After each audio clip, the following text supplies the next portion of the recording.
Oh, we're live. Yeah. What's up, everybody? This is Terminator Juice. This is my third episode of my Mario Kart Monday. You saw right there, I got some special guests this week. We're going to talk about the tournament a little bit, and then we're going to go into our most anticipated games for the rest of 2014. And hope at some point we might have Leo the Wise join in. We're trying to get the invite out, and he's not seeing it, so we're having some technical difficulties. But oh, there he is. Speak of the devil. You there, Leo? I'm on here. What's up? What's going on? Right. We're live right now. I was just going through the opening. I guess we'll start with you. Just, say what's up and introduce yourself. Oh, what's going on? This Leo the Wise again for my second time here. I enjoy it. Thanks for having me back. Other than that, that's it. All right, man. It's good to have you back. Our Zelda U discussion, if anybody watched that, Leo was from that. And then our next person, New World Order for Life, Michael. What's going on, man? Hey, man, what's going on? Happy to be back.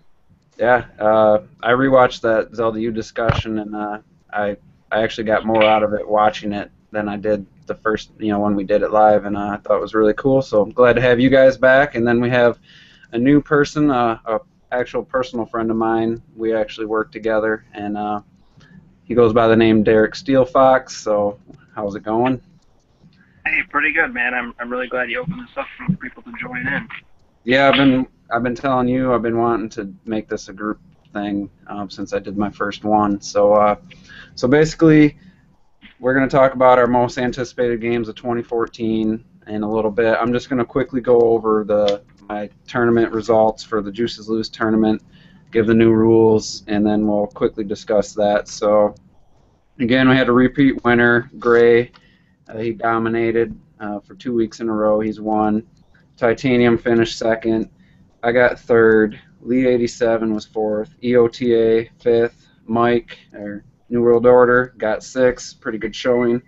Andrew was seventh. Steel Fox got eighth. It was Rajo at ninth. Revolution at 10th. And we Winnegain and Donovan only raced like one or two races, and they got 11th place.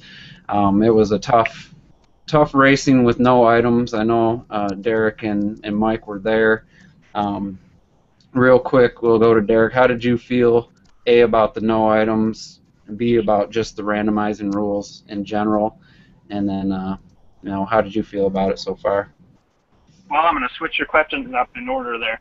Okay. Starting with B, I love the randomized rules. I think it's pretty cool because it changes it up every week. You can't just have the same guy with the same strategy every time. Mm-hmm. As for no items, not exactly my cup of tea. Now, I had fun with the game no matter what. That's hands down how it goes.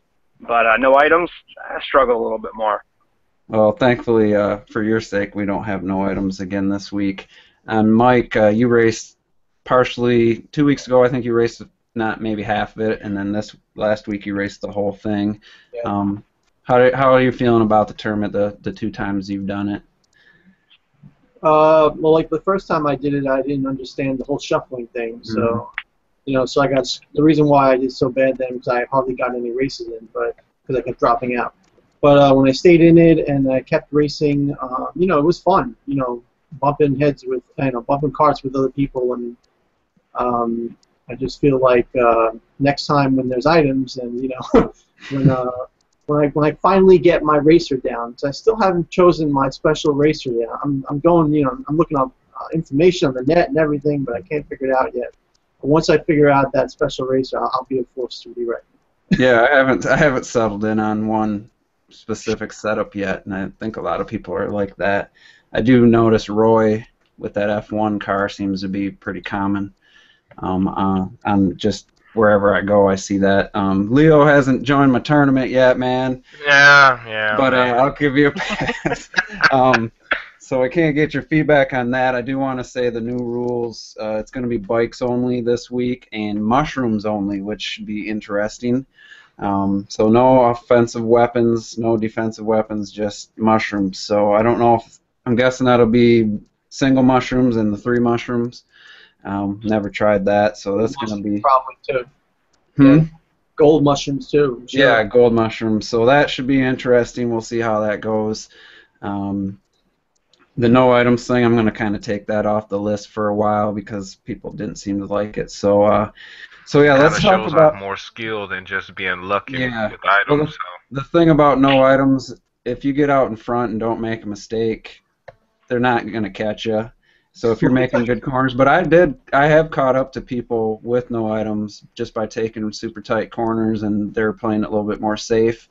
So I mean, it's possible. But the one thing is, you make one mistake, you get bumped off the track, and you'd be lucky to get 6 or higher. You know, I was racing somebody, and I got in first, and because they made a mistake or something, or someone bumped them, whatever it was. So I got in first. I kept it up. I wasn't making any mistakes. I was boosting on every turn. I was boosting on the straightaways. Somehow, someway, this kid behind me flew ahead of me, like jumping and bouncing and dashing and leaning. I don't know what he did. Was it Lee 87? Because I've heard other people say that he was jumping all over. So far ahead of me that I couldn't even see him at one point. I was like, it's ridiculous. How is it possible? Was he fire hopping? Just like, I raced Terminator's Ghost on Mario Stadium, man. Like, I don't know what you did, but like I can't get you with that Rosalina, the jet bike, man. I didn't do any fire hopping, and I'm like 12, 13 seconds slower than the fastest time, the people that do the fire hopping. So. But I can't even beat my own time, and again, it was like one miracle run. I cannot even come close to that time again. So, yeah, real quick, the Derek and Mike, the shuffling, I'm really torn about keeping that in because 2 weeks ago we had 18 participants, so it shuffled, and I was in at least 4 to 6 people almost every time, and that was okay. But last week we only had 12 racers total. And it kept shuffling us into 1s and 2s, and it was just 2 guys racing against the CPU.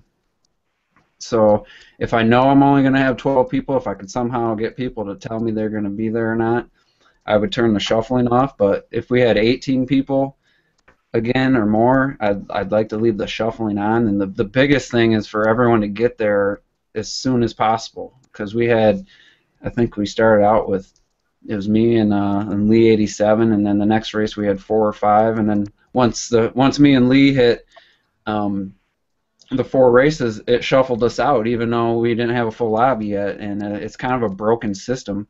But I'm afraid if I leave the shuffling off, then if it's 13 or 14 people in there, then those 2 are going to be racing against the CPU the whole time, and it's not going to be fun for them, and they're going to have it just dominate on points. So. I haven't decided on that yet. The thing is that with the shuffling as it is now, we are racing mostly CPU. Mm-hmm. It's usually like 2 or 3. I was even in a race once where it was like me and all CPUs. You know what I'm saying? Like, yeah, it's definitely broken. I wish they would fix it so if there was 12 or less, it wouldn't shuffle. I mean, to make sure everyone was racing together. So I'm going to give it, I think I might give it 1 more week. If we have another turnout of less than 12 people, then I'm just going to turn the shuffling off for good. But like I said, if everyone just got there is like 9 o'clock, or I'm going to switch it to 9:30 this week, and I'm also going to switch it to Wednesday, which I wanted to say. I'm going to change it up, not just because of the 4th of July coming up, but I'm going to try Wednesday nights at 9:30 Eastern Time, and because Thursday night, they're one of my favorite shows. 8:30 for me, right? Yeah. Okay. So Thursday nights, one of my favorite shows came back on the Sci-Fi Channel, Defiance, and it's like I was rushing to try to watch that and get into the tournament, and I'm thinking I got nothing to do on Wednesdays, so I'm switching it to Wednesday night from this day forward until further notice, and 9:30 because there is a couple people that. Just can't make it at 9, so hopefully if they show up, I'll leave it at 9:30. If they don't, I'm going to bump it back down to 9. So, but for this week, Wednesday night, 9:30 Eastern Time. So, Derek, you wanted to talk about the shuffling at all? I mean, your thoughts? You have It's kind of a crapshoot, like what you're saying. It'd suck if we had like 18 people, then it'd be 8 people racing the computer, and then 12, then the 12 full, and we'd never get to race these other people. So. Right. But I loved it the first couple times we all raced, and there was 12, like a lot of people with 12 players. That was awesome. I mean, that was cool. Yeah, that's... now it's kind of, like Mike was saying, 2 or 3 players, and then the rest of them CPUs. Kind of kill some of the fun there. Yeah, like I said, I think I'll just give it one more try, and if it sucks again, then I'm turning it off for good. So, anyway, that's pretty much it for Mario Kart, I think, unless anybody else has anything they want to add to that. I need to participate. Yep, you definitely. And, bikes only, so... Because I saw a player, I thought his player was like LeoMan83 or something. Wasn't there a player in the tournament like that? No. No, not I've Leo. been looking for him. There's Lee87, that was close. Oh, that's the one. Was it him? I thought it was him. Lee. All right.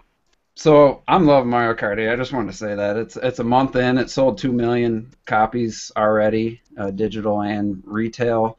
Didn't have that written down, but it just popped in my head. And I think considering the install base and the time of year it is, not being a holiday and stuff, I think that's an amazing feat. And some people are trying to downplay it, say, oh, the Wii U just didn't have any games, so everyone was starving for games. But I think it's a real good sign, and with the E3 presentation they had, I think a lot of people are actually talking about Nintendo in a positive way. And I actually, at my local store, it's just it's called Myers. It's kind of a northeast state, it's like a Walmart basically. And 2 weeks ago they had 6 or 7 Mario Kart 8 bundles. They had 3 Wind Waker bundles. And I went there on Saturday, and they had one Mario Kart 8, and then they still had the 3 Wind Waker bundles. And there was Xbox One sitting there like crazy. So I think it's still selling, and I can't wait for those numbers. Anybody want to comment on the 2 million sold, and or just how you're feeling about the game 1 month in? Within 1 month, you have 2 million sold, and I don't see any signs. It doesn't show any signs of stopping anytime soon. So, like, I'm just looking forward to finding more players and all that good stuff. But that's about it. I mean, that's pretty amazing just to have 1.2 million within 2 days, and then after the hype died of the day one buyers, everybody else had eventually adopted paying the $329 price or whatever, getting the Wii U, and you can't beat the free game bundle. You can't beat that. I'm sorry, you can't beat that. I mean, I got Wind Waker HD, so I mean, you know. Plus, you get the digital deluxe. You get the 10% back. You get $5 back for that free game on your digital deluxe program. You do. Mm-hmm. So I got $5 back for buying Mario Kart 8 digitally, and then I got $5 for downloading New Super Mario Brothers U for free. So I had $10 sitting there just for buying Mario Kart 8, and use that to get Shovel Knight, which is a great game. But Derek, how are you feeling about Mario Kart 8? I know it wasn't your most anticipated game this year, but you seem to be enjoying it. Oh yeah, it was definitely a must-buy for me, and like Leo was saying, it's not going to slow down. When Smash comes out in this holiday season, there's just going to be more Mario Kart 8 adopters. It's just the way it works. For sure. And we'll talk about Smash a little bit later. I think it's going to come up in our anticipated games list. Yeah, Mike, how are you feeling about Mario Kart, and how do you feel about the 2 million sold? Do you think that's where is that right? I love Mario Kart. I've had Mario Kart since the N64. It's been a great series, and it's always a lot of fun and unique compared to most other racers. And the one on the Wii U was awesome. The anti-gravity mechanic is just really cool, and I feel like the physics is really good. Like they got everything pretty much down right, except for the battle mode. I don't know what the battle mode is. Yeah, that was a little disappointing. Other than that, there's really no way you can get bored of this game. Like, you can play it for a couple hours, put it down, and the next day you'll want to play it again. Like, it's so much fun just racing, and people are really competitive online. They really bump into you and go after you and customize your stuff. So yeah, last night I was doing worldwide. I think I told you this last time we talked. I go into the worldwide, and then I go to, at the bottom, it's like create room or something, and then you just switch it to 150cc. And if there's other people that did the same thing, you race against them. And I was racing against about 10 others. And I was on a sport bike, and I was getting first or second, and then I got like sixth, and it was just really cool. I played for like an hour and a half by myself. But then every once in a while, when it comes to the lobby, I'll see me characters pop up, and I'm like, hey, I know that person. That's Andrew, or that's Steel Fox, and it's like I know people now just through Mario Kart 8 that I didn't really have too many on my friends list before Mario Kart 8, and then now I got like 10 more that I all of a sudden, and I recognize their me's, and we share messages in the community, and people have challenged me in the times trials, and I've challenged other people, and it's just a really cool experience, and I hope Nintendo realizes this and does more with the online and in the future. So. And gives us the online invite session and join the game session. But it all started with this. I'm bringing it back out. The cartridge, baby, the cartridge. You can't go wrong, man. You can't go wrong. Oh, my biggest regret in life was selling my Super Nintendo to my cousin. What? I did that to my Dreamcast to my cousin, and I wish I had that back. But we're not gonna get on that. All right, so we're gonna start in the order that your guys' faces are arranged on here. We're going to start with Derek, Steel Fox. Go with just list your most anticipated games, and then we'll go on to everyone, and then we'll come back and talk about each one. So what are you excited for? Just listing them off. The only current gen console I have, just to let everybody know, is the Wii U. So I'm staying away from PS4 and Xbox One. I don't have any anticipated titles there. I don't own the consoles. So my top three would be Bayonetta 2, Smash Brothers, and Hyrule Warriors. Wow. Hyrule Warriors number one. All right. Leo, I don't know how many you have, but I was kind of trying to limit it to 5 or less, but whatever you got, I'll read them off. Oh, well, as far as me, not really Hyrule Warriors, not really looking for that. Smash is definitely going to be number one. Smash is number one for me. Got to be. 2, Bayonetta, and looking at getting an Xbox One, so we got to be another multi-plat. It's got to be Batman. Other than that, I mean, look at the Nightwing shirt. Come on now. Well, Batman's pushed 2015. That's the story of all the next generation consoles. So really, I only have 2. Okay. All right, Mike. What do you got? Okay, so I'm also including the 3DS in my top 5. That's fine. And the PlayStation 3. So for 2014, my number 5 game is Persona Q Shadow of the Labyrinth, which I believe is supposed to be the Persona series where it's like the characters from 4 and 3 are in the same game and they work together in a new story. I don't know, but I love the Persona series. For everybody who doesn't know, it's a really cool JRPG series where like it's kind of like you build relationships with people, with girls, with people, and your relationships make your monsters stronger. And then like you battle with monsters in like an RPG type format. It's really good, really great series. So that's my number 5 pick. Excited for that. Number 4 would be Smash Brothers for the 3DS. Because I would just love the ability to play Smash Bros. Wherever I am. The online capabilities on that would probably be great because the Wi-Fi capability, the fact that you could play the new mode and that there's new levels and new assist trophies. So like it's got its own standout from the Wii U, new assist trophies, new levels, and that gameplay mode where you run and could get power-ups and stuff. It looks really good. And then the third one would be, let's see what I got, Smash Brothers for the Wii U. Which, yeah, you know what? I'm going to change that. I'm looking at my list right now. I don't think that should be number 3. The third one should be Hyrule Warriors. Hyrule Warriors, I'm really looking forward to because Hyrule Warriors is a Zelda game. It's going to be a Dynasty Warriors game, but the Zelda skin is more than just a skin, I feel. It looks like they're giving it its own unique story. They're putting in a lot of gameplay elements from Legend of Zelda series into there. and you can just play with all these amazing characters from old Legend of Zelda. I mean, who doesn't want to play with Agatha, the bug girl? I forgot she even existed, to tell you the truth. Beat everybody, you know what I'm saying? Like, it's just cool, like little characters you never thought you'd be able to play as. You'd be able to play as them, you'd be able to, and there's probably unlockables, downloadable content, so I'm really looking forward to it. I never got into a Dynasty Warriors game, but from what I saw in the Treehouse demo with them ordering soldiers and stuff around and securing territories, it looks like a lot of fun. Okay. Especially love the can't play ways. What's your top two? Love to play Zelda. Number two. We'll talk about the games after we give all the lists. If you want to talk, you can talk about it right now. I'll go with my number two. I just want to get through everyone name their list, and then we'll go through and talk about the separate games after that. So my number two is Smash Brothers for the Wii U. Now, Smash Brothers for the Wii U is, like I said, different stages, different assist trophies from the 3DS version.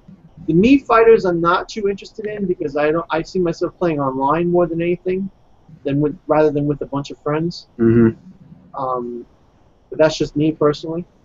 But just the fact that like they have, the graphics and the GameCube controllers and everything to be upgraded, it's just a much better pick for me. I have a lot of fun with that game. Okay. I'm anxious to hear your number one because it's a little bit different. My number one, Suikoden 2 for the PlayStation 3 network. PlayStation Network. Because this game cost me $120 on eBay. It's one of the greatest RPG games of all time, widely considered to be the best. And is that a PlayStation 1? What's that? Is that PlayStation 1 originally? Yes. This is a Okay. PlayStation 1 So game. it's coming out on PS3 and like a download? It's supposed to, as long as it was on the ESRB rating site, and they gave it a rating for teen for the PlayStation 3. Now I think they took it off or whatever, but it's still, IGN still has it listed as coming out in 2014. So is it going to be a remake? If it comes out in 2014, I would spend like $30, $50 on this game if I had to, because like just to have it on my PS3 instead of having to dig out my old PlayStation, and the disc gets bad or whatever, like it's just great to have a digital copy of it, and it's one of the best games of all time. If you don't know what it is, it's basically an amazing story with 108 different characters to recruit. They do armor shops in your castle. You get a base, a castle. Some people that you recruit can make armor shops, or weapon shops, magic shops, mini games, all different things in this game. It's an amazing experience that you got to try this weekend series. Really good. This game is the best out of all the series, and it's super rare. They don't make it. So you have to get it by paying insane amounts of money on eBay. All right, so that's the top of your list. I don't think another person in the world has that on the top of their list. Not laughing It's a pretty flippin' good game, man. I bet. I'm just, I wasn't expecting that. So I've never heard of the game, but Derek is a big RPG fan. I'm just gonna. I need to amend my list. I need to push Smash down to 2. And I did just look up, and I did see that Nintendo has the Mega Man Battle Network 1 slated to come out in 2014 on the eShop. Y'all need to check that game out. When they release 1 through 6, I'm telling you, just get 1 through 6. I eat, breathe, and sleep Battle Network. Okay. And 3 is probably my favorite, but as soon as I saw that, I'm like, hold up, I gotta amend it. Hold on, number 1, Mega Man Battle Network on the eShop. You go. Okay. We'll talk. I want to hear a little bit more about that. I'm just gonna read mine quick. I got number 5, Hyrule Warriors. Number 4 is the indie game Affordable Space Adventures. If you haven't seen anything on that, I definitely recommend checking out that game. It looks really cool and creepy, and actually a little bit of sense of humor. Uses the gamepad really well. Captain Toad's Treasure Tracker is my number 3.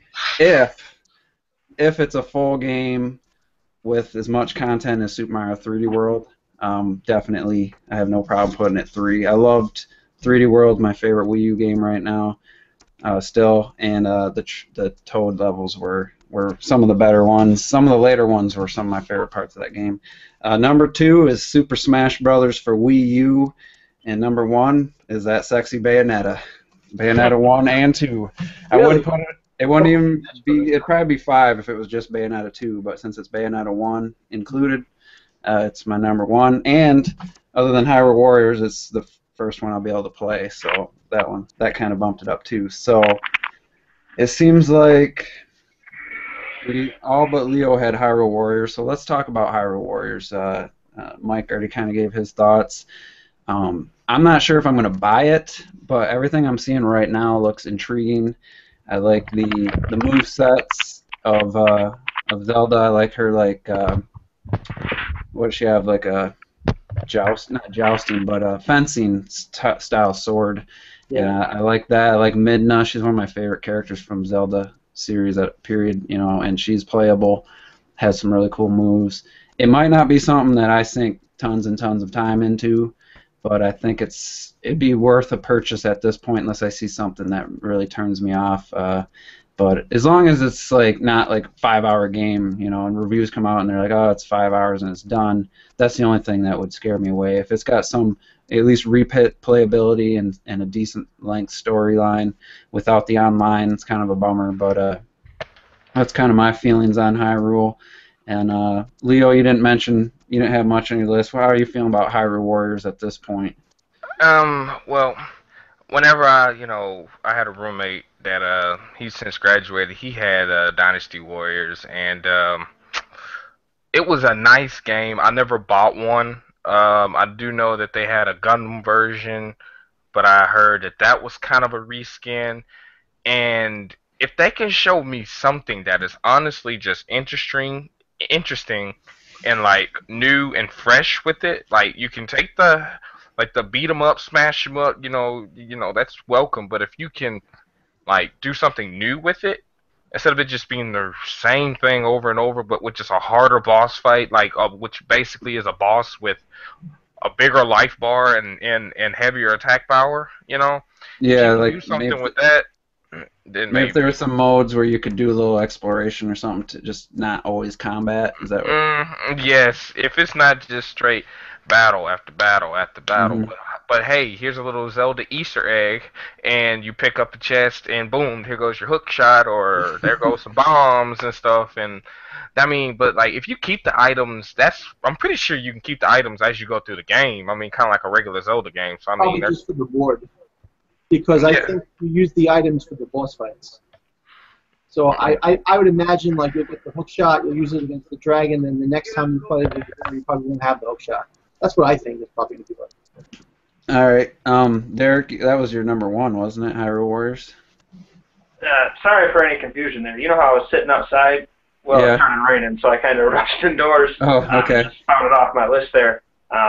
It is in my top 3 most anticipated games. It's definitely not my number 1, though. Okay, so just give your thoughts on. I mean, what would it take for is there something you could see that would maybe make you decide not to get it, or something you have yet to see that for sure you're going to buy it, or is it a for sure purchase for you?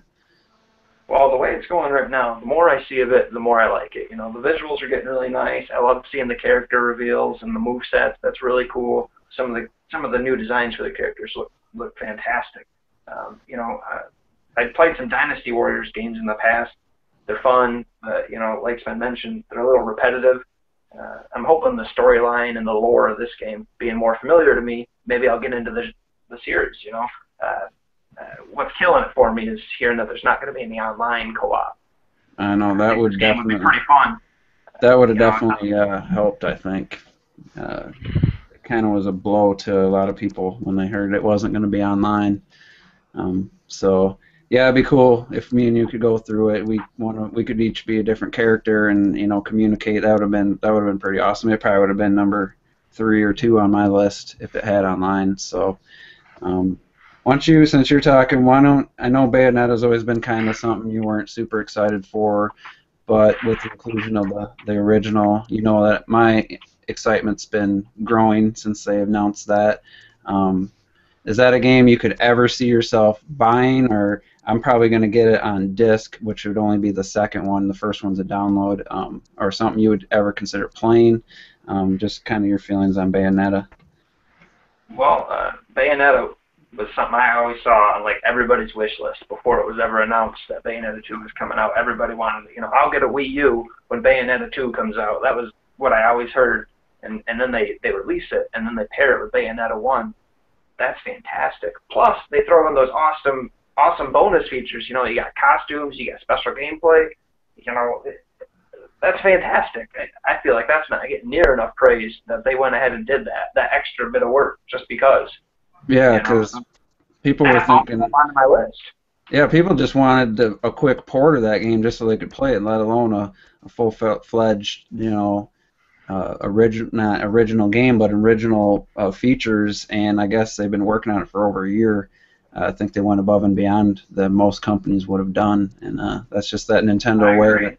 Nintendo has that way of doing great things for their fans, without even expecting it, and just boom, here you go. You're gonna buy Bayonetta 2, well, you're getting the first one included. And I support that kind of commitment to your customers.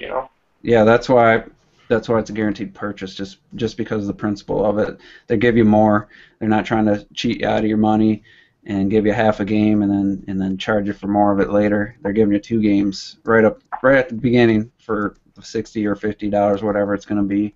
And then they're even talking about potential extra costumes, like there's a Daisy costume in the UK demo, had a Daisy costume already in the demo, so that's pretty much guaranteed it's going to be in there and potentially more.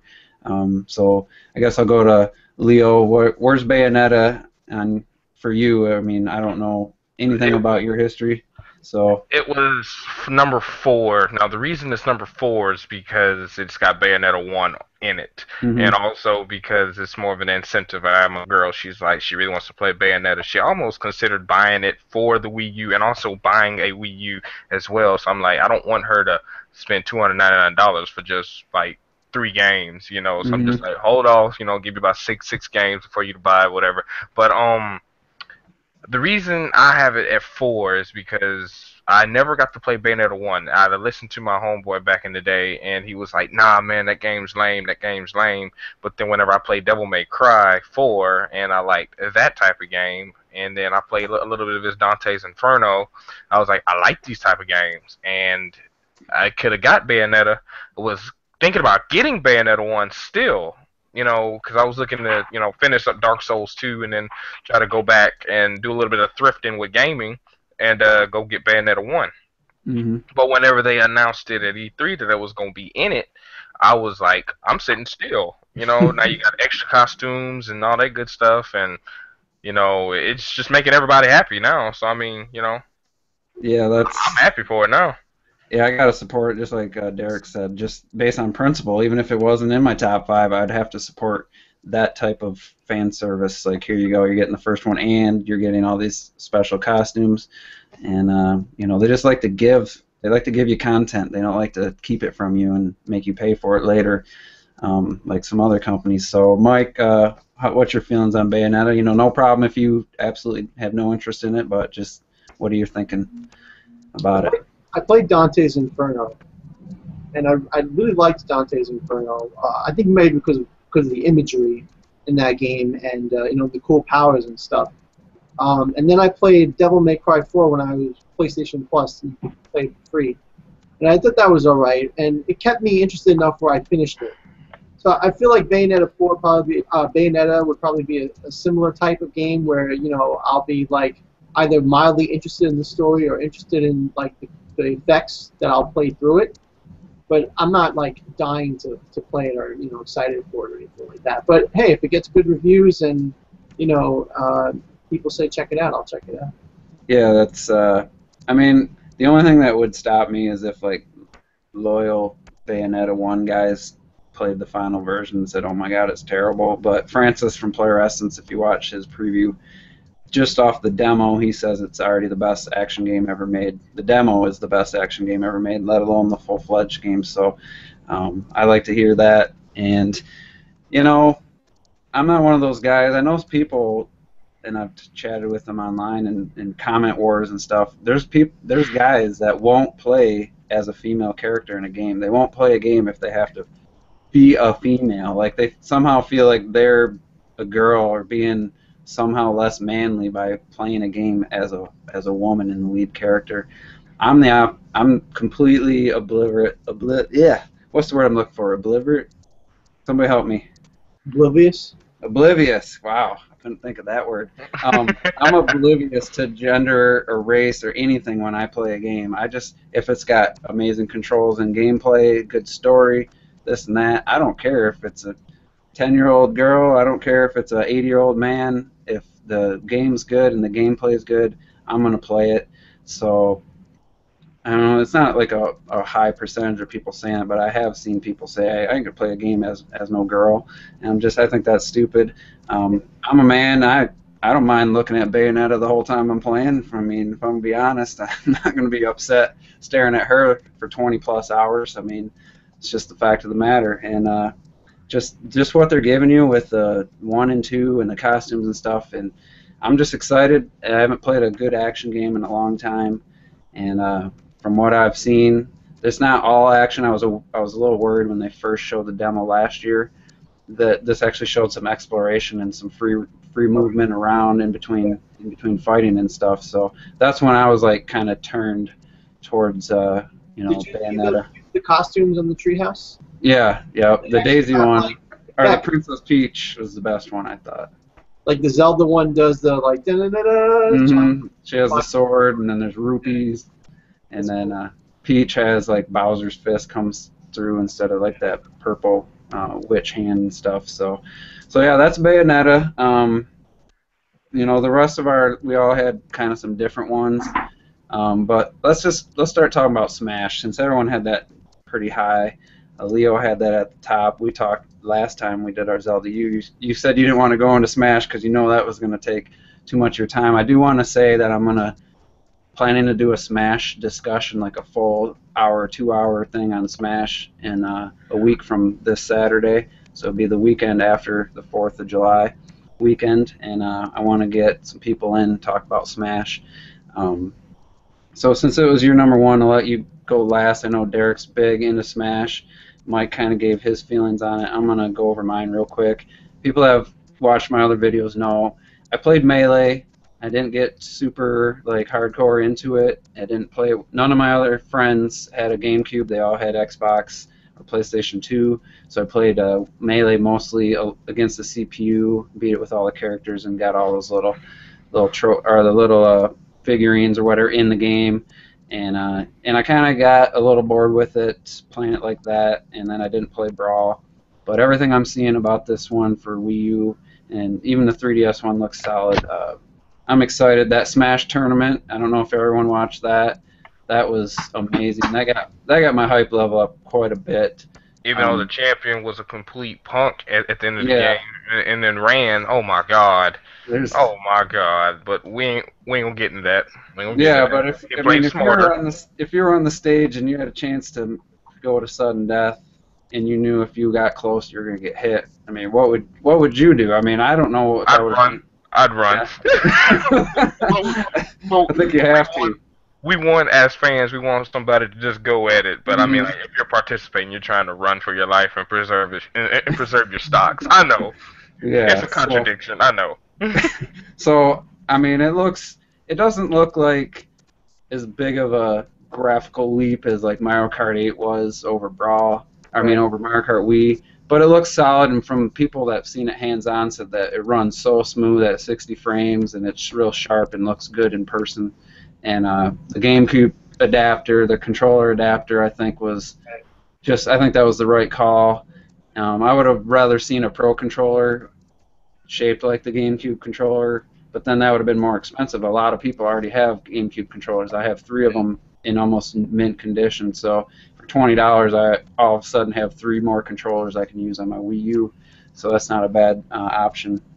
So yeah, that's just my feelings. Derek, I know you're big into Smash. I know you're a little bit more worried about the character rosters and the balancing. I'm not as worried because I'm not as hardcore of a fan, so why don't you talk about what your feelings are on Smash for Wii U right now? Well, like you said, a Smash discussion deserves its own special time slot. I mean, just real. Just quickly go over what you I'm definitely pretty excited about it. You know, there's going to be a lot of characters in this one, a lot of newcomers. You mentioned my uneasiness about the roster, and it's just, you know, most important thing to me is the game's balance.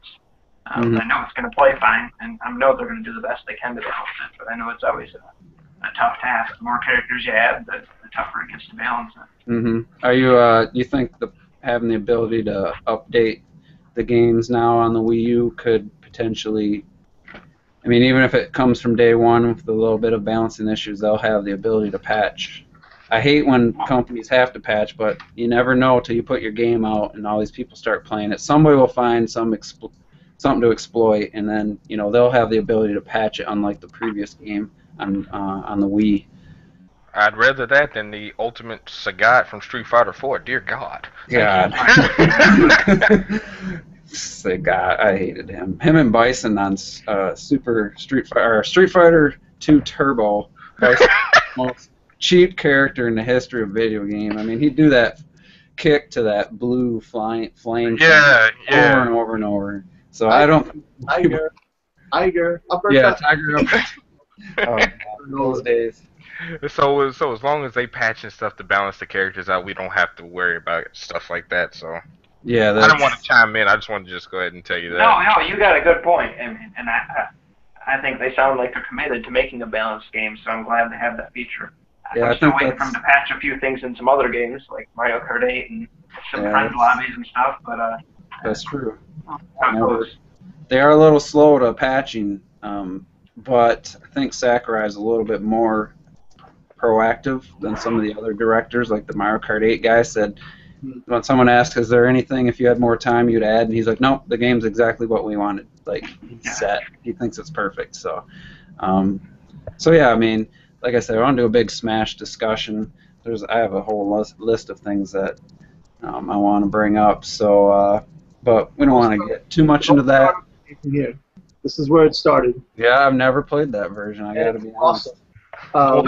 Link is the best character for me because I would throw a bomb into somebody, and you pick up a bomb, you throw it in somebody, and then you hook shot him right into the bomb, and the bomb explodes along with the kick. Nice. I used to call it bomb shot when I was like, bomb shot. It was so stupid. I don't know how I missed that game. I had the Luigi's fire punch in this game too. Luigi's a hidden character, and when you use his up B, it's the fire punch, and it's so powerful. Yes, and it is an instant kill. How do I know? Because I play with Luigi. I have that Luigi complex from the last time we talked. Yeah, see, you guys have all these stories. I don't even remember who had what up B was for any of the characters in Melee, because I haven't played that game in 7 years probably. Well, played it a couple times. Probably 2008, I think, right before Brawl came out, or right around the time Brawl was coming out. We actually had some people over, and Derek and his buddy just killed us all. Like, I didn't realize that game had so much depth. I would just constantly try to forward smash people. That's all I did. I didn't know how to weaken them and to block and to throw and grabs and all that. And they really schooled us. It was. I don't know if the new one's gonna be like this, but I felt Melee was the gap between skilled players and. Like, you couldn't just button mash and beat a skilled player like you could in some of the other fighters. And I think that's one of the best things about Smash is when you get good, you're not going to be beaten by your girlfriend who's playing for the first time just hitting buttons as fast as she can, So, yeah, we'll go into that, the whole Smash thing, especially the people that have good stories like Mike just told. Those are the types of people I'm looking for in this Smash discussion, so that because I don't have that history with the game. So we have some questions here, but before we do that, does anybody want to talk about any of the other games that they're excited for, or go a little bit more into any of the other games? Me real quick. Oh, well, before button mashing, you get this crap, Soul Calibur 5, Soul Calibur 4, and play as Max and just push buttons. I swear to God, just play with Max and just push buttons.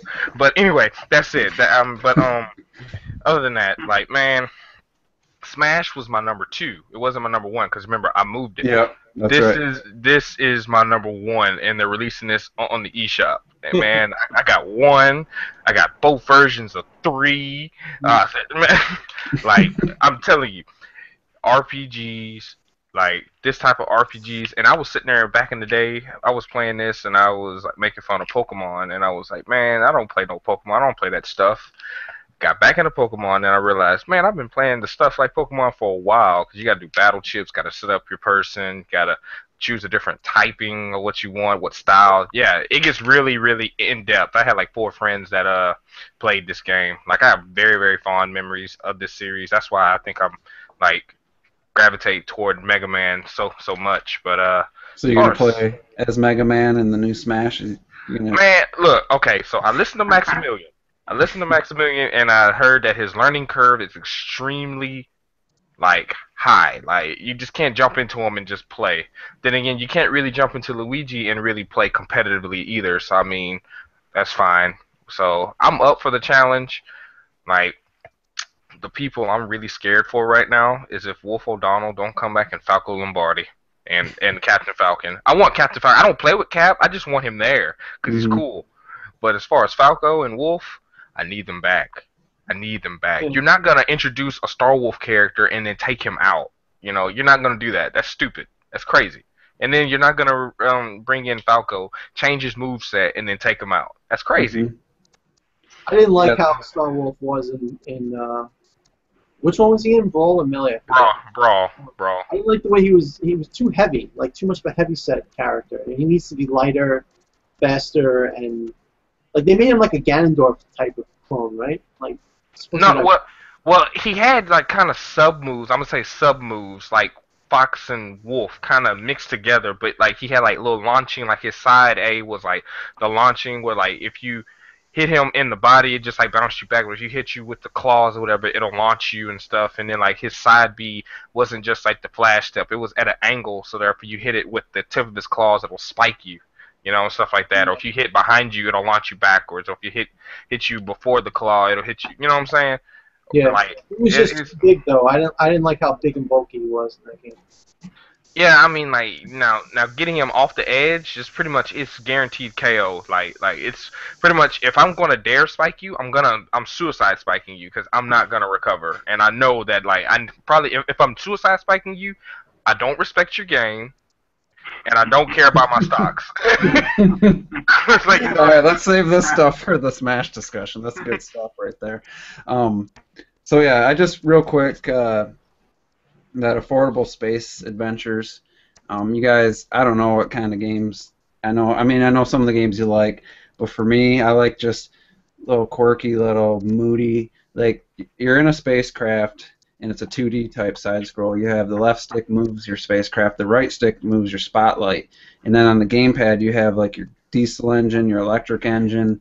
You have like this reactor thing that makes you heavy or lighter, and then they all have a meter. And if it gets too hot, your ship explodes, and you're like exploring this alien world using that light. And then you can scan people, and it tells you like, hey, this creature is attracted to electricity, so then you can turn off your electric motor and go diesel. And it just looks like a really cool little creepy, kind of weird, unique game. And I just wanted to kind of plug that game. I don't think it's getting too much attention. They did play it on the Treehouse Live, so if you go to Nintendo's YouTube channel, it's Affordable Space Adventures. That's the one kind of lesser known game I wanted to hype up. And then Leo. It sounds kind of interesting. Yeah, it looks cool. I mean, it's got a cool visual style, but it looks like the gameplay and it uses the gamepad really well. So hopefully that's supposed to be out this year. But that Mega Man Battle, is that going to be an eShop game? Where did you see that was coming out? It was an eShop game. It's on IGN is where I saw it at, and so that's when I got hyped up because I remember you told me you wanted me to be in a discussion, so I kind of had like a little list or whatever. So before I jumped in, I checked out the list and I saw Mega Man Battle Network is going to be on the eShop in the fourth quarter of the year. Holy crap! Take my money now, Nintendo. I need it. Is that 3DS or Wii U? Did it say? It's supposed to be. I thought it was for the Wii U eShop since they're bringing out all the GBA games or whatever. So that's what I didn't really. Hold on, let me check. I mean, while you're talking or whatever, I'm checking. I know, like the 3DS has a lot of GBA games, right? You know, in the eShop from. So while you're looking at that, Derek, do you have any final thoughts on this subject before we go into the questions? There's some questions people asked.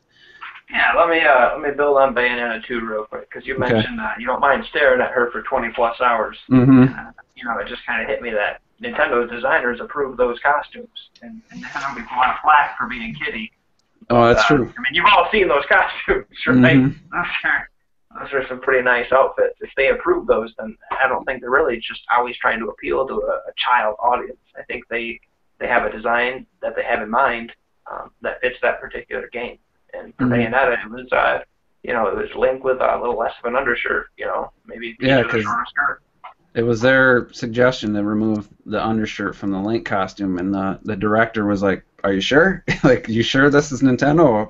And yeah, just to build upon that, you know, a lot of people think Nintendo's so like worried about kids and all this, but Japan's a very open society. Like, they're not like scared of sexuality and nudity and stuff like America and the UK are. I think it's a little bit less over in some places in Europe, but they're very open.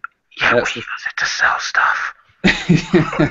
Yeah, like Japan's a real wacky, like open. They're open. You've seen some of their anime. I mean, anyone stumbled across some of that anime stuff that I was Sekirai, please. Can you check it out on? Yeah, well, I wasn't even gonna go that far, but I'm just. But I mean, check out the anime Sekirai. Like they fight and stuff, and as they're fighting, their clothes are getting ripped off, and it's got a very nice storyline. It's very deep storyline. So therefore, if you're a hardcore anime fan, you're in it for the story. If you're a perv, you're in it for the women. You know, yeah, both crowds. I mean, look at anime. That's all from Japanese. I mean, so Nintendo, they just know when it's okay and when it isn't. They want to sell Mario Kart to everyone. I mean, my 10-year-old nephew can play it. My 80-year-old grandma could play it and enjoy the game, and that's what they like to do. But if they're going to have a mature game or publish or fund like Bayonetta or Devil's Third, which I kind of forgot about that game. I think Devil's Third's actually ahead of Hyrule Warriors for me. But that's 2015, so I guess that's why I didn't. That's why I excluded it too. That's true. That game looks cool, but they're open to mature games. They just don't make them themselves. But they're not like, it's not like they were, you know, limiting what Platinum could do with the costumes. They're actually saying, hey, you know, maybe you should make this a little bit more sexy, you know. And so I'm glad you brought that up because we talked about that before. And you know, people like to say Nintendo's kiddie, and then based on the art styles and stuff, but they're for everyone, and you know, but they also every once in a while they have a mature game, and I think it's better that way. I'd rather have just a few. I hate to say mature games, but a few of those types of games. I'd rather have the games that are just focused on gameplay and great for everyone, and then occasionally get the more adults type game than the other way around. Even some of their Mario games, like you ever play Super Paper Mario? Like I missed that one. There's so many like it's not dirty jokes, but they could be interpreted as like dirty jokes, or like there's like real smart writing behind there where it's like just, you know, sounds childish, but if you think about it, like what does it actually mean? Like Nintendo's got several. What about Majora's Mask? How dark it is. You know? These are first-party titles, you know. So I mean, like I think didn't Skyward Sword have a few little innuendos or some little jokes in there that you could be taken one way? I think it was that one.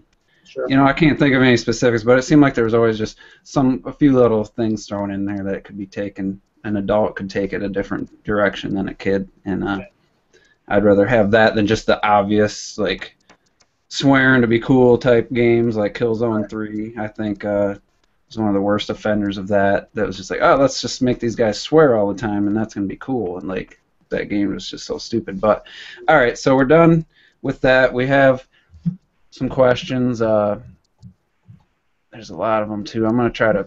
I don't want to be here all night, so let's. I saw one that was really good though. Let me find it. All right, here we go. So Mario Walker asks, and I'll go first, what Nintendo franchise you would like to see become a TV show? Now, the only way I'd like to see any of these games be turned into a TV show is to be animated. We just lost Leo. Send him an invite. I want it to be an animated show, like in the vein of Avatar: The Last Airbender, or something along those lines. Not quite anime, but not like a. I don't think they should try to do like a real life show based on a Nintendo franchise. I just don't think that would work. They tried it. Oh, you don't remember Mario? Yeah, you know, the cartoon part of that was cool, but the two human like actors I was love terrible. it. That was So fun.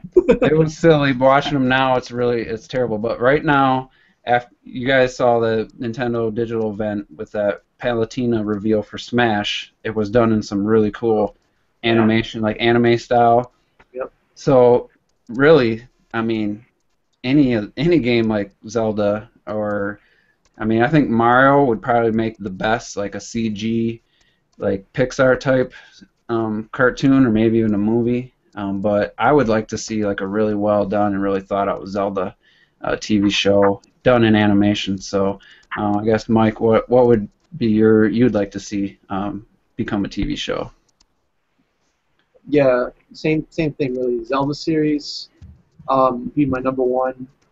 There's just so many characters and you know, so many stories they could do, so many games they could set the world in. You know, it'd be so fun to try any of them. And also, I really liked what I saw from Kid Icarus, and I would love to get an anime of that.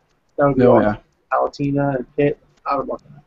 Okay, Derek, you have a franchise you'd like to see as a TV show? Metroid. That would be fantastic. You want that to be animated or live action or CG? You know, you could probably go both ways if you had some pretty good special effects. It could definitely be CG or live action. Yeah, I mean, I think maybe a movie, but a TV show to constantly have, you know, that suit would probably be pretty expensive. But, you know, let's take budget out of it. We've seen her without her suit plenty of times. Yeah, that's true. That'll make a good TV. I think Zero Suit Samus, I think a lot of people would like to see that. So we lost Leo. I hope, hopefully he can come back. We'll just kind of go through these questions here. I'll say though, Samus' story would make a great anime. I think. I never played Other M. I guess that was just too much story. But I played the Prime series, like all three of them, and they were really good. That would make a great story, like her being a bounty hunter, you know, her origins, being adopted by aliens and whatnot, the baby Metroid. All of that would be amazing. I wish I would have said Metroid. I wish I would have thought of that. Oh, there's Leo. Oh, man, it's mine. What's up, man? Where'd you go? I think my headset started acting up, so I restarted the computer, and now we're good to go again. Okay. All right. There was a question asked. I don't know if you heard. What Nintendo franchise would you like to see as a TV show? And then I added at the end, would you want it to be animated or a live action show? So do you have, off the top of your head, a franchise you'd like to see on TV? And all right, Metroid. Oh. In the animated style, do you remember the Green Lantern animated series? The way it was and then Nintendo didn't renew it, so it only had like 2 seasons. I missed that. But it had like was behind that? Huh? Nintendo was behind the Green Lantern series? No. I said I would want a Metroid TV show made in the art style that it was made, like the Green Lantern, the animated series. And no. So I would want that. So therefore, you know, we don't have any live action screwing up. You know, they could do whatever they wanted with it. You know, there's no limitations with the live action. You know, although what I will say, another DC thing is with Arrow, how they did. You know, they picked the person for Deathstroke, which happens to be Crixus from Spartacus and all that. You know, they do very good character, but I don't see anybody who could really fit. And since I'm a big, like, weightlifting guy that honestly will fit Samus Aran, like, she's not no skinny, scrawny, bodacious woman. Up under that Zero suit, she's cut like a motherfucker because she's genetically enhanced. You know what I'm saying? Yeah, I think it would be hard for them to do a good show in live action with all the special effects needed to make a Metroid, you know, to do it justice. I don't think they could do it.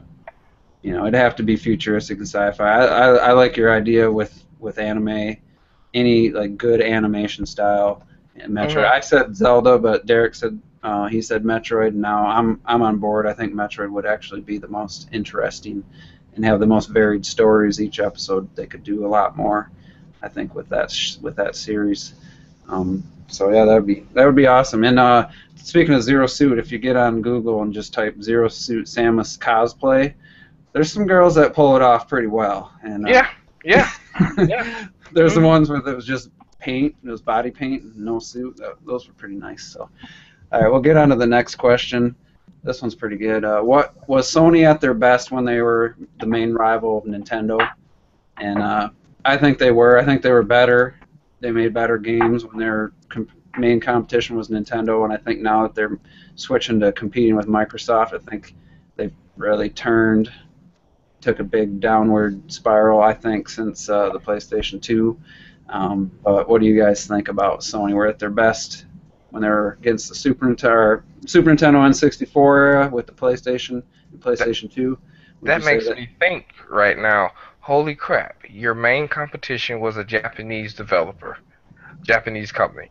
Mhm. Now your main competition is a Western developer. So now what you do is you cater to the Western audience. That is where Sony lost its way.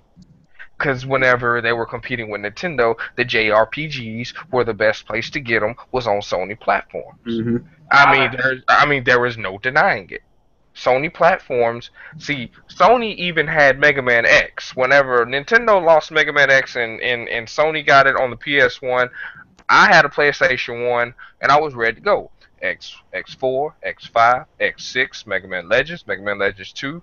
Obviously, you see a trend there. I mean, like when Sony brought it, they brought it with the RPGs and other things, but Nintendo had the things that Sony was missing. So therefore, multi-console owners always will rule. But Sony was at their best whenever they were bringing the JRPGs and competing with Nintendo. But now that everybody is thinking that Nintendo is irrelevant, but now they're still making these quality games, but yet they're irrelevant still because you have this big bad monster in the West that wanted to come into the gaming market and at first didn't know what they were doing, but still made systems and they were really just FPS holes. I mean, I hate to say it, I have a Xbox 360 and it was for straight FPSs, and the better versions of games were on PlayStation 3 unless you had a FPS, and then it was Xbox 360 all the way. I hate to say it. I own one, so I can say it. I mean, Yeah, it is what it is. I went 360 because they had the more, like, each game seemed to have a better frame rate, or it was a more stable gaming experience on the 360. But yeah, I think definitely Sony was at their best. Derek, what's your feelings on that? Well, when the PS1 came out, I still kept the Nintendo consoles, but they definitely stole a lot of my money once they had, like Leo mentioned. They took X, who was awesome. They took Final Fantasy, Suikoden series. I mean, they started taking some of my money there. Yeah, they definitely fallen on. For me, they've fallen way off since the PS3 era. Mike, your thoughts on that question? I mean, yeah, just look at Resident Evil 1 and, like, how it was back then, how scary and creative, and, a whole different experience to what Resident Evil 6 is. Resident Evil 5 and 6 is basically, shooter. Mm-hmm. It's a shooter with action, quick time events, and, very little horror involved.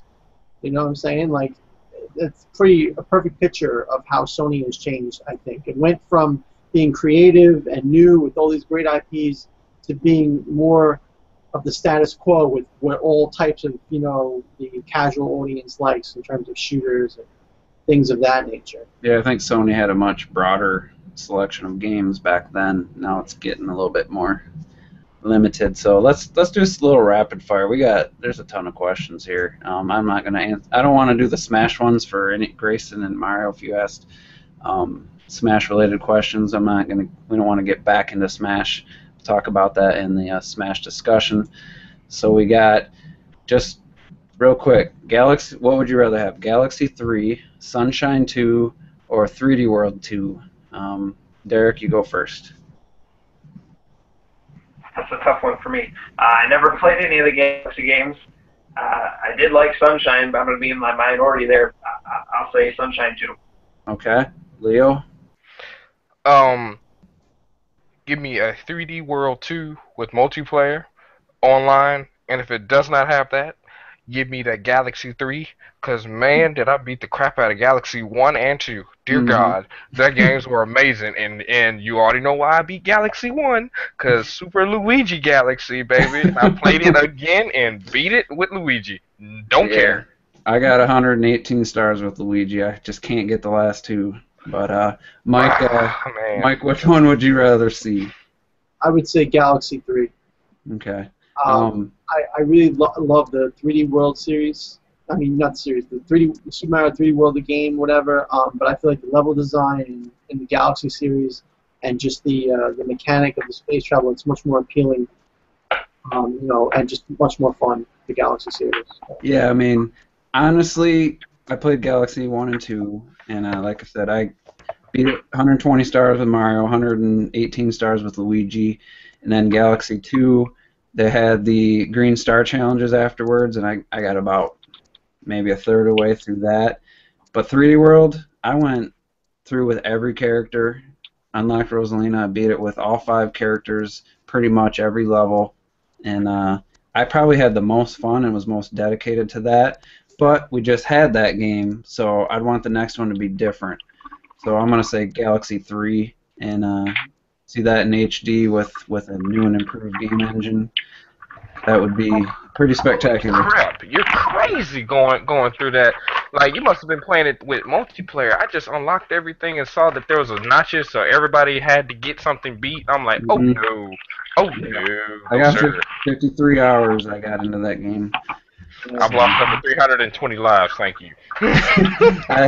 I think I had like 500. If you get that last Champions Road was so freaking hard. I still haven't beaten it. I left the game actually because of that game. I got bored. The Champions Road. I tried to do with Peaches hovering and everything, and I just. Yeah, I gotta use the Tanuki suit to get past that. So we got another question here.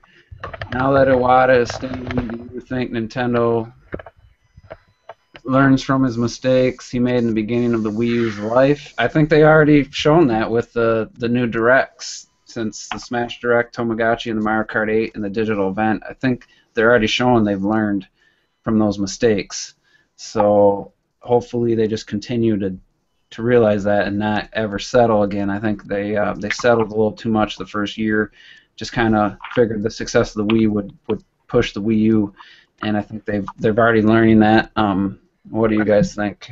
I think they settled with the hardware on the Wii U. They thought that they could go weak again. Now, I'm not a power fanboy. That's not what I'm saying. But I think that, like, and I'm not talking about the infrastructure being PowerPC or x86. I'm not going to be all into that because developers could recode the game and put it on the system if they wanted to. You know what I'm saying? So, we can get through all of that. What I'm saying is that they tried to put lightning in a bottle. I'm not trying to name drop, but somebody said, with similar dreads like me, a big YouTuber said that they tried to strike lightning in a bottle twice. And try to go for the casuals. But that's not what I'm about to say. What I'm saying, they try to strike lightning in a bottle with weaker hardware, thinking that was still going to be a selling point. It being cheaper, weaker hardware, but yet had an amazing controller. I'm not bashing the controller, but I really do think now what they're doing as a business, they're making the best out of a bad situation, and they're turning it around. And I want to say the next system that we get, which I'm not going to be like, oh man, I'm looking for the next one. But the next system they get will be on par, and it will not surprise me if they go x86 next time as far as the programming is concerned, and more RAM in it as far as what they say third-party developers want, because I'm pretty sure they want those third parties back, because you need to fill in those gaps. For people who say that they don't need third-party and they don't want third-party, you need to fill in the holes. You do. You need to fill in the holes, and I would love to play my multiplats on a Nintendo console. Heck, I would love to buy one console and get majority everything except for exclusives on my Nintendo console. That would be amazing. That'd be every Nintendo's buyer like dream. They would Get dominate. every Yes, they would just utterly dominate, and then like probably one of them would fall out. But like it is what it is. Like, but because of the way that they went, we have to be multi-console owners because of it. And I think that that's kind of damaging to our pocketbook, and it actually damaged their pocketbook in the long run. But that's just me and my thoughts on it. Yeah, I think they've recognized it's too late to do anything about the hardware, like you said. But the biggest problem is that they do have to, developers have to code it completely different. And I think they were a little short-sighted thinking they were competing with the 360 and PS3 when they released the Wii U. They weren't thinking about making it a little more future-proof, but they have shown that they get the most out of the hardware. With their first-party games are all stellar no matter what. But like you said, the third parties, it would be nice to have to know that I could buy Arkham Knight on the Wii U and I wouldn't have to get the PC version. You know, I could just get it for one system. So, yeah, Derek, what do you think about? You think Nintendo's learned from their first year mistakes from what you're seeing? Watching the Nintendo Directs and any of their commercials, they've come a long way in those. They're far more entertaining. Mm-hmm. Not Yeah, just the recent E3 stuff, but even stuff they've done a little in the past. They've gotten a lot better. They're fun to watch. yeah, I think that's the big thing they've started with is making them more entertaining to watch and not just directly to you. Here's some boring information. They're giving us an entertaining presentation, which is cool. Mike, real quick, what's your thoughts on that question? I think if the Wii U actually had a lot of games when it launched, then it wouldn't be behind. It wouldn't have sold so poorly, because Nintendo had two mistakes. One was they released the Wii U without software, and then number two was that their marketing was terrible. Mm-hmm. They had such bad marketing that people didn't even know that Wii U was a system. They thought it was just the gamepad, and that it was a peripheral to the Wii. In fact, I look at like Nintendo updates or whatever, and from YouTubers, and they show like Target listing it as a handheld device or something along that line. But people still don't get it in the stores, like Mm-hmm. what it really is. So if their marketing was on point, if they said like this is going to be a new system with new HD graphics and all your favorite Nintendo games, and they had a good line of first-party titles when it first came out, then I don't think third-party would have abandoned them, because there would have been money in the system. Yeah, I think those mistakes are pretty much got it where it is now. So one of Teresa Hammond asked, not really a question to everyone. She just posted, do you have a link to the cosplay Samus? And I don't have a link. I just tell you to go to Google, type in Zero Suit Samus cosplay, and go to the images. That's where I looked. For anyone that's raced like Derek, this TLH14, she's the one that like kicks my butt every time we race. If she's watching this, hopefully she can make my tournament on Wednesday. I switch it to Wednesday night at 9:30. That's Eastern time. I'm not sure if she lives in the Central or East Coast or West Coast, wherever. But yeah, just type in Zero Suit Samus cosplay on Google and do the images. But she also had a question, and she was defending me on oh wait, maybe she didn't have a question. You guys go to Player Essence at all? Any of you guys visit that site? I haven't really visited the site. I mean,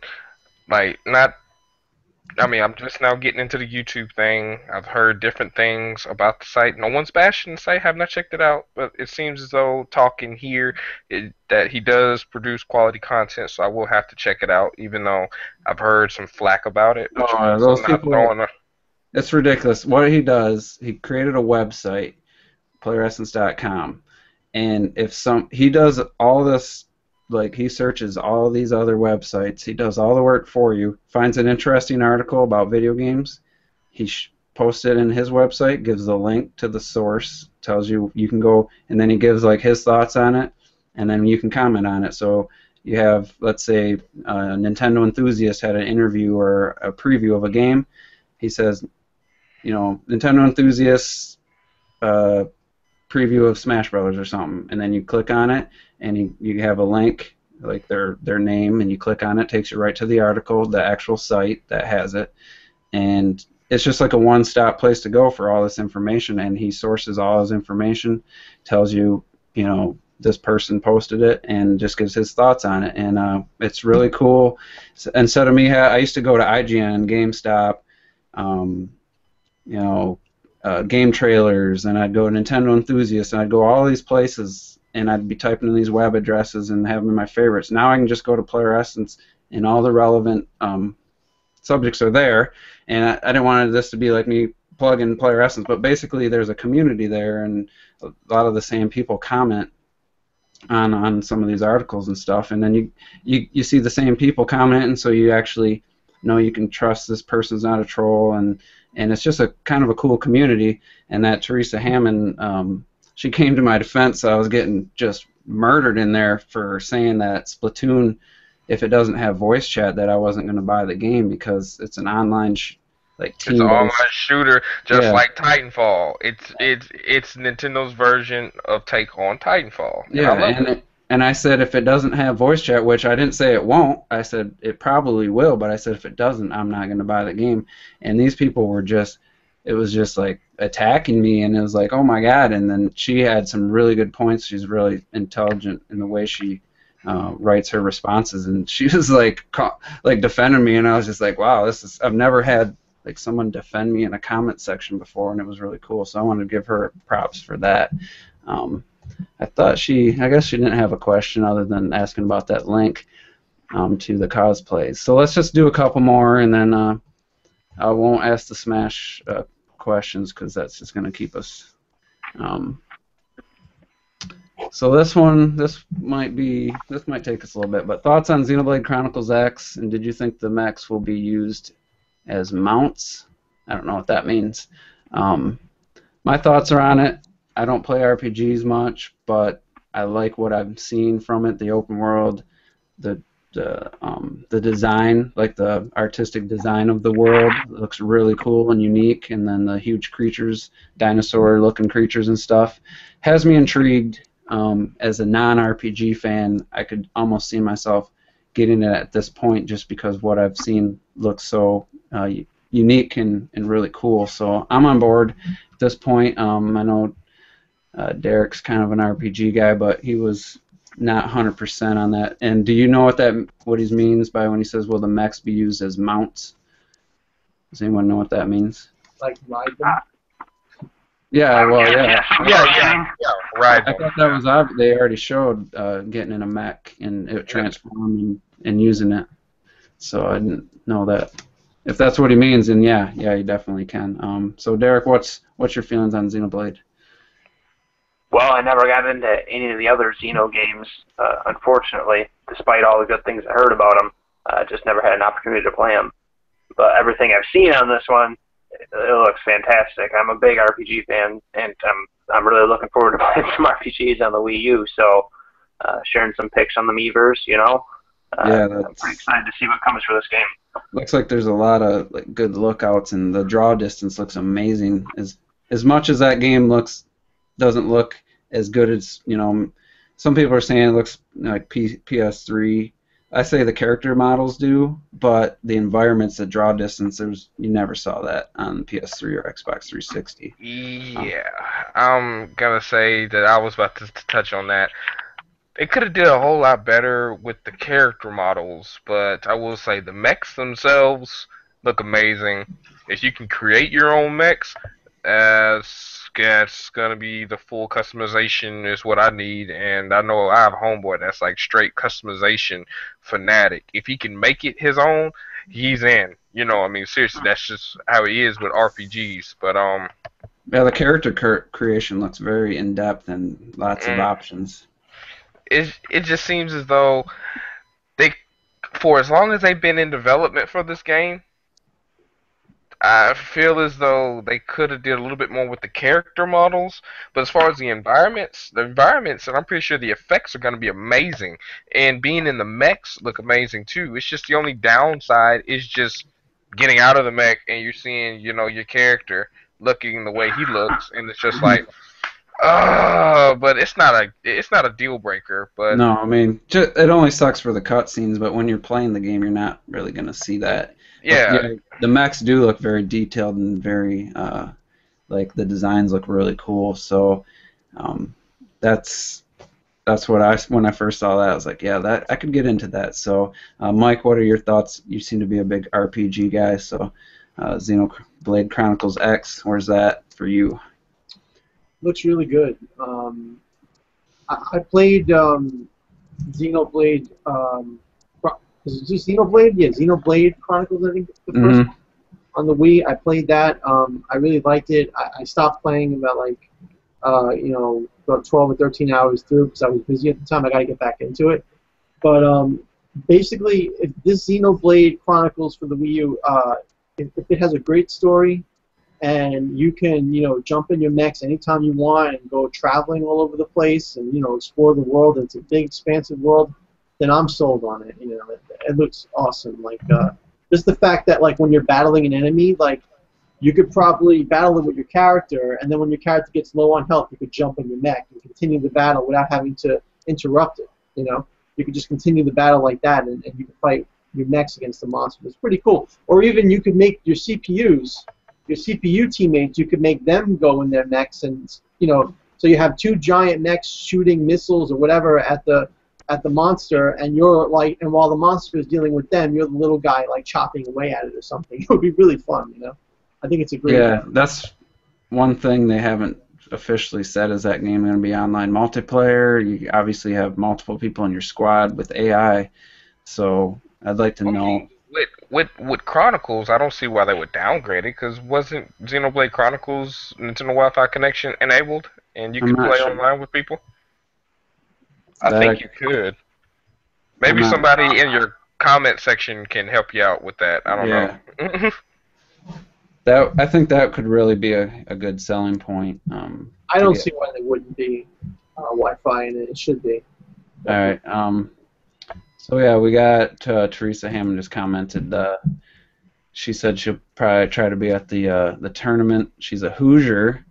So where are the Hoosiers at? You guys, the college, the Hoosiers. I forget what state that is. Crap! It's on the tip of my tongue. Is that that's on the West Coast, ain't it? I think. You better tell us more specific. I'm drawing a blank. But she said that she was hoping that I had a specific cosplayer in mind, but I didn't. I was just looking at all the images of the Zero Suit Samus, just to clarify that. Oh, that's a good question. All right, this will be our last question, just because it's been going on long enough. I know people got stuff to do and bedtime's approaching here on the East Coast.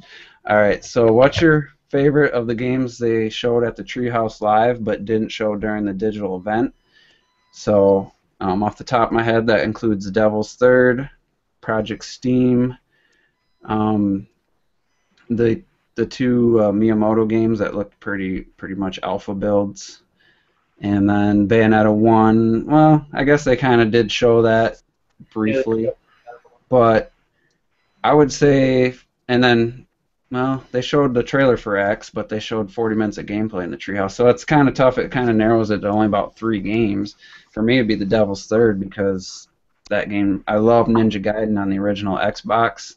And the director of that's making the Devil's Third, and it looks like it has that same swordplay and combos and ridiculous swordplay with first-person shooter elements, and just some really original and unique online multiplayer with just wild and crazy things going on. And I think that game, obviously, I think it's going to have voice chat, and I think it's going to be like a full-fledged online experience. So for me personally, that was the game they showed at the Treehouse that I was like, wow, why wasn't this in the digital event? Because that game looked amazing. So I'm excited for that game. But what? Let's see, Derek, why don't you go on? I know you didn't watch all the Treehouse Live, but so maybe you couldn't answer that. But You know, you can watch all the episodes of the Treehouse Live on the internet. yeah, you can. Yeah, I've watched them since then. Different times. I definitely want to see more Devil's Third. Yeah. I'm really excited to see what they got up their sleeve on that one. It could be pretty dang cool. And anybody excited for Project Steam? That was pretty much the other big one that was at the Treehouse that wasn't at the digital event. I got to see snippets of it. I didn't get to see enough for me to get hyped up at it. Like I really, like when I caught it on the stream, I was in mid gameplay, didn't get to see it started up or anything, so I didn't know what was happening. But as far as Devil's Third, the online, the gameplay mechanics, I'm not gonna say Call of Duty. I'm not gonna say Call of Duty and say that'd be like a taboo word. I'm not gonna say Call of Duty, but it does have first-person shooter elements in it. But it would be fun playing multiplayer, and instead of running up playing like an FPS like Call of Duty and knifing somebody, you come out of that dirt, you come out of that first-person view, and you start cutting them up and like stabbing them and all that good stuff like that, instead of just a regular old knife and stuff like that. And it's gonna be a different form of multiplayer. So again, the Wii U is not only getting Splatoon with an always online game, but you're also going to get another multiplayer game that has different elements mixed into it and to make it its own game.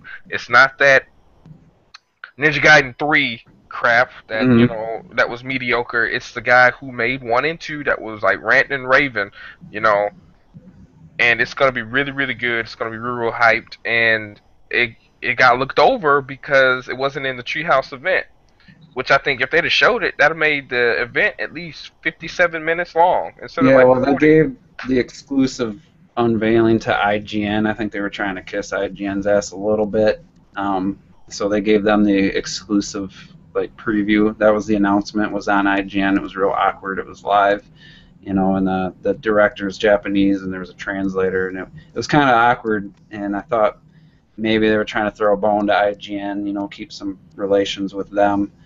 And I think it would have been better in the digital event. So, Mike, what are you feeling on the games that were at the Treehouse but not on the digital event? I didn't like Project Steam. I thought it looked too corny, too campy, I guess you would say. Yeah. And I don't know. I mean, it's supposed to be like you advance on an overworld perspective, and then when you're ready to attack an enemy, it goes like first person, right? You pretty much attack. On Devil's Third? No, with the. I didn't. I only saw third person. If there is, I can't. Yeah, I think when you attack, it like zooms in on your. It's kind of like if you ever played what's Valkyria Chronicles on the PS3. One of my favorite games, actually. Valkyria Chronicles, like where you run on the map or on the field. You get into a position, you press the button, you hold there, and then from there you can shoot, you can attack, and things like that. I think that's kind of like what Steam is, like where you see a guy, you get into you stop, and then you like aim, and it gets like first person-ish. Like the scope comes on him, and you get to aim on something like that. It doesn't look that interesting to me, but I mean, it's I think in the early beta, so maybe they'll improve that. Miyamoto's games I thought were the giant one with the robots. Yeah, Project Guard. Project Robot and Project Guard. Yeah, so super pre-alpha. Jesus Christ. Robot I didn't like. Robot looks too clunky, too weird, and like there doesn't seem to be a point to the game other than let's just fight like Rock'em Sock'em robots. It was kind of weird. Someone thought that's just like a proof of concept, and that's probably going to end up in another game, different. From what I saw, it looked kind of boring. But if they, who knows what you could do with it.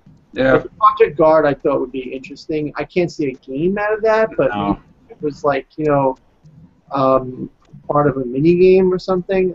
I can see a segment of a really, really serious game. Yeah. Like you gotta set up cameras, and then after that, take out the stupid robots and stuff, and put that idea into something a little bit more, Yeah. I don't know. It could be cool in a creepy, like a scary type game or build tension. Teresa Hammond confirmed that Xenoblade is completely single player. The Wii version, it was Pandora's Tower that was multiplayer. Yeah. Oh, okay. And the Hoosiers refers to Indiana. I should know that, living in Michigan. Indiana's the next state below us, so that's what Hoosiers said. Now that she said it, I was like, duh. I can't believe I couldn't think of that.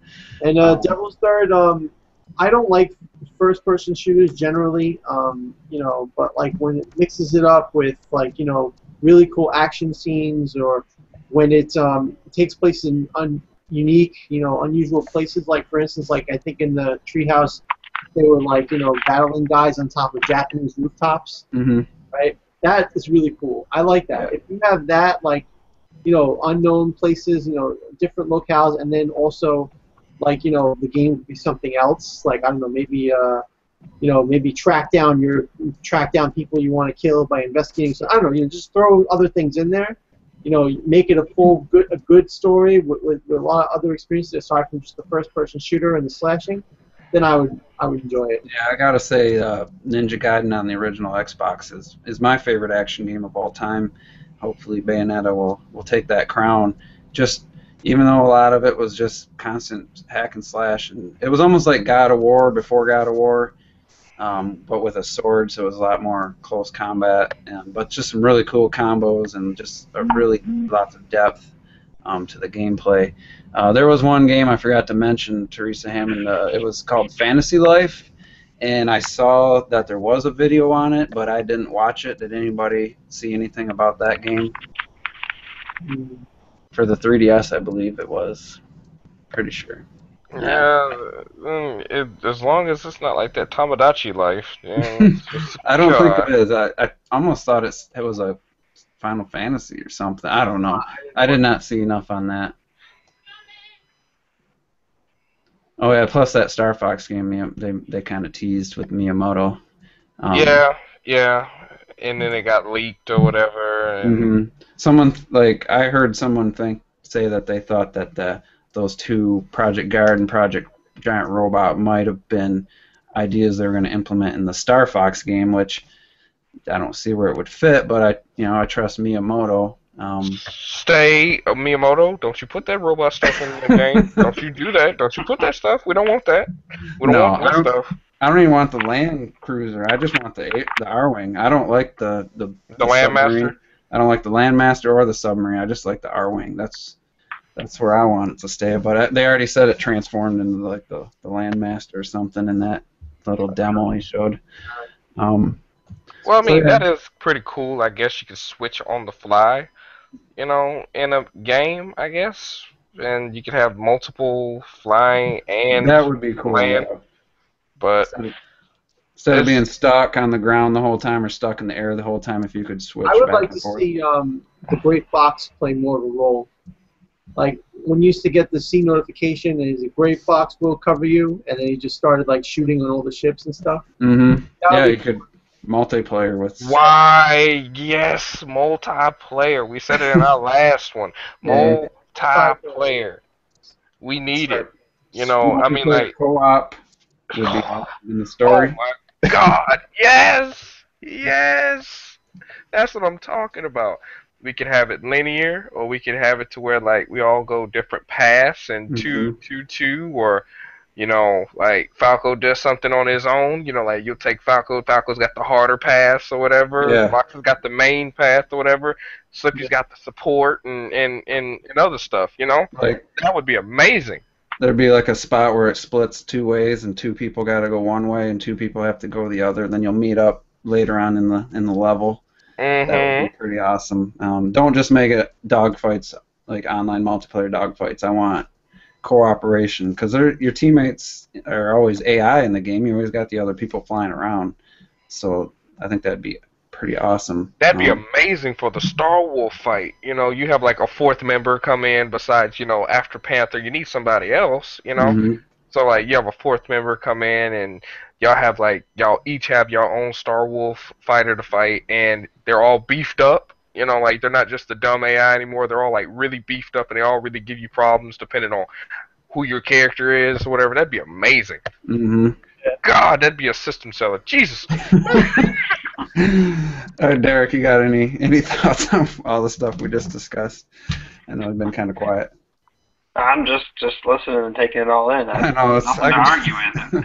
I could listen to you guys talk. I don't even need to. But one last question. Mario Walker, he asked a bunch, but do you think the Wii U needs to start coming out in other colors?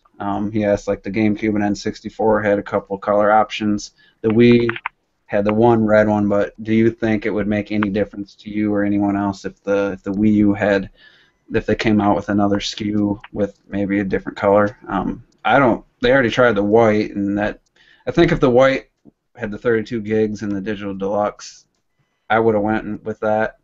Because black, the fingerprints and scratches show up real bad. But you guys have any? Would you like to see any colors with the Wii U? I'm a fan for it. Oh, go ahead. Oh, I agree. I would have went with white over the black if I had the option to get the 32 gig. Now, me personally, that black, it's scratched up as I don't know what. I don't feel like picking it up and showing it to you because it's embarrassing. I threw it up in my backpack, and all of a sudden the games and everything, they wear it out. I'm a big fanboy whenever they released the Resident Evil 5 Xbox 360 version, and it was red. And then they released the Gears of War, and it was like themed in red and black. Like the Zelda with the gamepad and the trim is nice, but it's not enough. It's not enough. It should have been a gold Wii U, and them things would have flew off the shelves. I'm telling you, color does sell. Color does. It really does. Cause like you could easily, just have it like, hey, we got this new Super Luigi U. This comes bundled. Make the Wii U's either red or green. Have the bundles. Or something like that, or have it like spray paint, or have it like plastered on or something, like, having it in black, and that's the only standard color it comes in. People have no options now. When you take away options, you take away some of your customers that are just like complete fanboys of colors. So it's a small customer, but one nonetheless, I should say. Yeah, let's think of the front was like that shiny gold from like the NES cartridge, and then make the rest of it maybe a matte gold because you're not going to see the rest of it as much. And like his 3DS, like they know what they're doing with the 3DS. They keep releasing all these colors and get people to change and buy new ones. And maybe that doesn't work with the home consoles, but Mike. No, I probably would have gotten rid of my Wii U and bought a Wii U Gold. Just to have that, because that. In them right there, they get my money double. The only problem is it's a real pain to switch your account to a new system. Oh God, That's true. You could get, like, I had sent mine in, and they swapped it out with a new one, and I had to re-download like 15 different games. Like, they didn't even re-download them for me. I had to do it when I got the system back. I got a new one, and I had to re-download everything, and it took forever. It's like 2 days straight of downloading stuff. But yeah, I think maybe a silver and black, or maybe just release some kind of easy non-adhesive skins that stick on real easy, like cling to it, and then has all the vent holes in the right spot. Have some officially licensed skins that people could wrap their Wii U's in. I don't know, that could be a solution right there. It takes away the scratches on mine. Yeah, because mine was scratched when I opened it. Like, I took the protective plastic off, and I was like, a little smudge. I tried to wipe it, and I was like, it was already scratched. It's just very, very light finish. Like, it's a very cheap plastic finish, but the system, the new one I have now, I haven't had any real problems with. So, all right, Mario Walker asked some other questions, but this is running too long, and I appreciate the questions that he did ask. He did answer some of yours. Grayson Young, Teresa Hammond, appreciate the questions. It's getting a little late. Sorry for keeping you guys so long. I said I wanted people to do this, but then Derek's always telling me like half hour is like the perfect 20 minutes to a half hour is the perfect length, and now we're going on hour and 45 minutes. So. Yeah. I don't care 5 people watch this. I mean, I had a great time talking to you guys, and look forward to the Smash discussion. So that's going to probably be on a Saturday night, maybe like a week from this Saturday. I don't know the exact date. I think it might be the 12th or 13th, whatever. So I'd love to have you guys back. We'll just talk about Smash the whole time. Yeah. I got some questions I want to ask the diehard guys, you guys, and just some general questions relating to some of the title and all that. So, but yeah, I appreciate it. You guys, anyone have any final thoughts or like a salute or anything you want to do? Final comments. Get this game if it comes out on PlayStation 3. Get it. Okay. It's ridiculously hard to get. It costs a ton of money online, but if it comes out for like $15 on PS3, this will be the best purchase you ever make. The story is phenomenal, and it has an expansive background story, tons of mini games, how you recruit characters. You do like all individual like quests and stuff. Really amazing. You got to check it out. Okay. Go watch reviews on it. Please. Sweet. Leo, any final thoughts or? Well, you already know me. Got to pitch my channel. It's just starting. Come support me, Leo the Wise. Just hit the subscribe button. Hey, I've subscribed. Yeah, I mean, like it's. I recently my hard drive deep sixed, and I have nothing on my new hard drive. Everything is dead, So I mean, I have no content, no Sony Vegas, no nothing. I got to get all that back before I start producing content again, which I had fallen off like for a couple months. But other than that, get Mega Man Battle Network when it comes out. When it does come out, and if it has online, come mess with your boy, because I will destroy you. Do you understand? I accept that challenge. Derek Steelfox, I think you're pretty much new to this Google Plus. I mean, I've been trying to get you on here. You don't have any plans to make YouTube videos, I don't think, but it was great having you. I'm glad that you finally joined me on one of these. So how'd you feel about doing this and maybe doing more? Glad I did it. Had a good time. A couple of decent fellows you decided to invite along. Pretty cool. Like you said, I'm never going to have my own videos. I'm never going to pitch my own show. I'll probably subscribe to Leo. He seems like a pretty cool guy. I'd be happy to join you guys again as a guest. I'll never do it on my own. Okay. Thanks for having me. Yeah, like I said, I think it's fun having multiple people. That way you got different takes on things, different opinions, and it's not just me talking to the camera by myself. So I appreciate you guys joining me. Did a great job, all 3 of you. Give you A plus.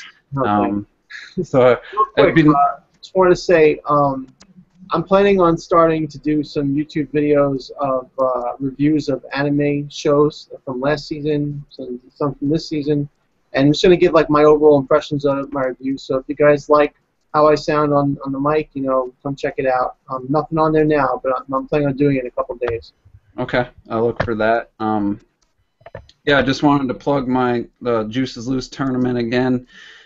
This is the code. I'm pretty sure people have seen, anyone that's watching has seen that before. But I switched it to Wednesday nights. So this Wednesday, 9:30 Eastern Time, 6:30 Pacific. It's going to be bikes only with mushrooms only, which would be interesting. There's going to be a lot of people flying in the corners. You ever see the people, the last lap, the last turn, somebody has 3 mushrooms, they end up in a corner facing the wrong way because they got a little too excited. So I think we're going to see lots of that. It should be fun. If I don't see Leo Man 83 or I don't know. I got you, man. I'm gonna be on there because it's tomorrow 8:30 my time, right? Wednesday. Today's Wednesday? Monday.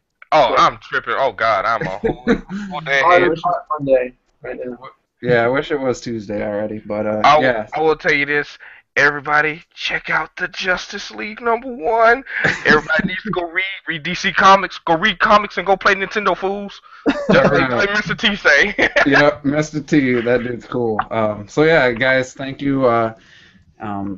People, stay tuned. I'm gonna do this every Monday. The time's gonna change depending on who's joining me. If it's just me, I'm gonna do it earlier. But if other people, I'll do it a little bit later. Thank the viewers that watched this whole time. We've had viewers this whole time. Appreciate that. Anybody watching this on the replay, appreciate you guys' support. And with that, we'll see you guys on the next video, and I'll see you guys. I'm not gonna end. I'll just go off air here, and then we can talk a little bit afterwards. But everyone else, we'll see you later.